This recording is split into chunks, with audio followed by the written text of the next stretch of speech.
Hello guys! So for this video, pag-uusapan natin itong isang application na legit at diretso sa GCash po ang payout and instant po ang payout po dito. Nag-payout po tayo ng 5 pesos at diretso po sa GCash po agad yan. Makikita nyo naman dito sa notification, ayan, na pinayout po agad yan at agad-agad instant ang payout sa ating GCash account. So, stay tuned na po kayo dahil tuturuan ko kayo kung paano po tayo kikita sa application na ito.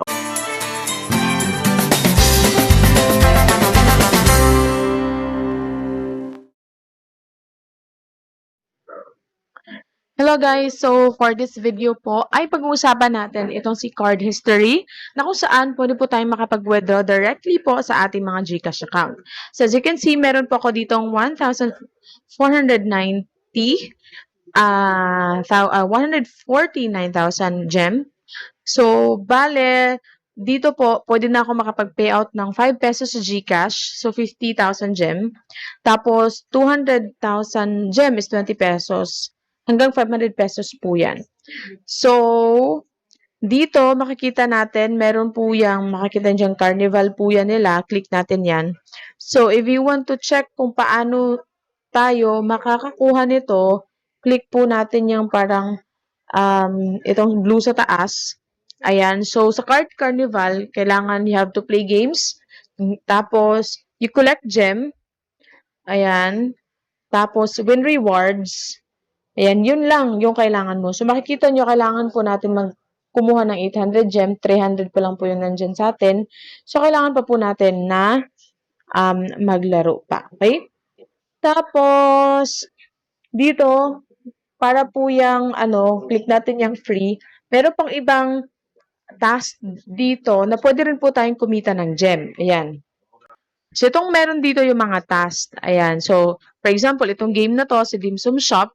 So, per task, yan yung makukuha natin. Tapos, yan yung total. So, kung i-click mo lang yung more here, ayan, makikita natin kung ano yung kailangan natin gawin to get the gem. So, dito, complete level 5, makakakuha ka ng 2,900 gem. Level 15, ayan siya. So, ayan. So, makikita nyo po yan dito. Then, you have to complete it hanggang 90 days po. Okay, so meron pa din ditong ibang pang mga task or mga application na pwede nyo rin pong laruin aside from card history. Tapos dito naman, pwede po tayo mag-invite ng mga friends po natin para din laro din po sila. Okay? So, ayan, dito mo makukuha yung iyong referral code and yung link. Ayan siya. So, every invite na maglalaro at makakuha ng gem ay you will get po 10,000 gem. Okay? So, paano po ito laruin? So, meron po tayong 30 na parang, dito, lightning, no? So, yan po yung magiging life natin.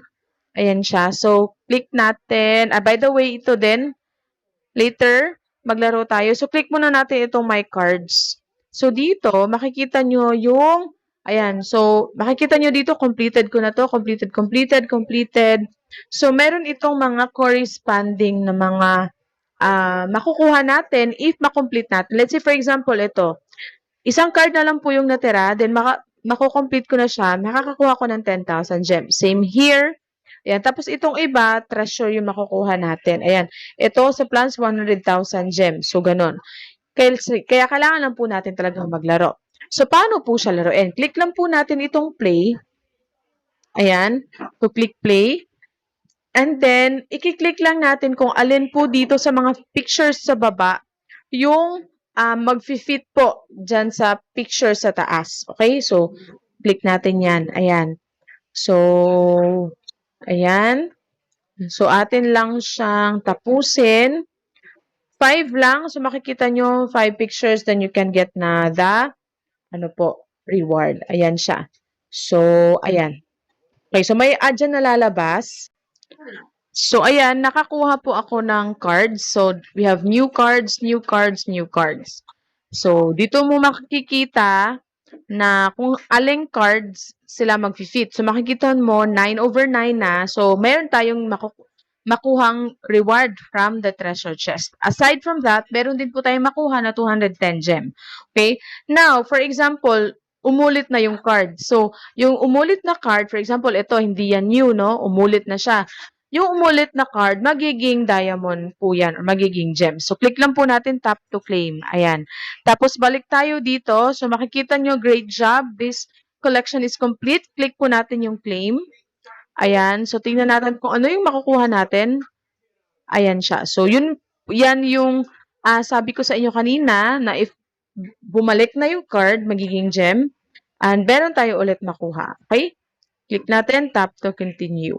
So, ganyan. So, ganun lang po ang need, no, para kumita po dito. So, click natin yan sa hard naman, sa hard part, 3 lang po yan.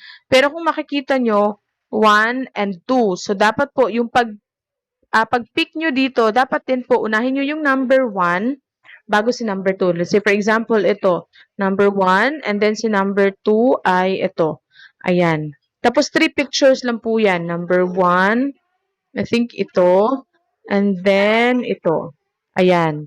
So, last picture for this, I think, ito yan, yan, o hindi rin. Wait. So, I think ito. Ayan. So, number 2, ganyan. So, 3 na siya. Ayan. May add tapos may makukuha tayo. So, mabilis lang naman po yung mga add dito. Ayan. Okay. So, tap to claim. Ganun lang po. Okay. Tapos, if gusto niya pong mag-withdraw, so, ayan, makikita nyo, meron na akong 150,000. So, pwede tayo mag-withdraw ng 5 pesos. So, click po natin yan. Tapos, click natin withdraw. Are you sure you want to withdraw? Ayan po, click po natin yung withdraw. Okay? Ayan. So, click natin okay. Tingnan po natin if agad-agad ay makuha natin yung pinayout natin dito. So, ayan, makikita nyo yung mga time. Ayan. Your payout is waiting, processing payout, tapos request. Tapos, meron na po agad akong na-receive na, ayan. So, makikita nyo po, 5 pesos from Partico Incorporated. So, ayan, makikita nyo na instant po ang payout po dito. Nakuha ko na po agad yung pinayout natin na 5 pesos. And again, pwede po ulit ako mag-payout ng 5 pesos kasi nga, meron pa po akong 100,000 dyan. So, ganun lang po, kadali, laruin itong si Card History. So, kung nais niyo pong i-try, ilalagay ko po yung link sa video description box. Dahil legit na legit at instant po ang payout po dito. Maraming salamat po sa panunood and God bless po sa inyong lahat.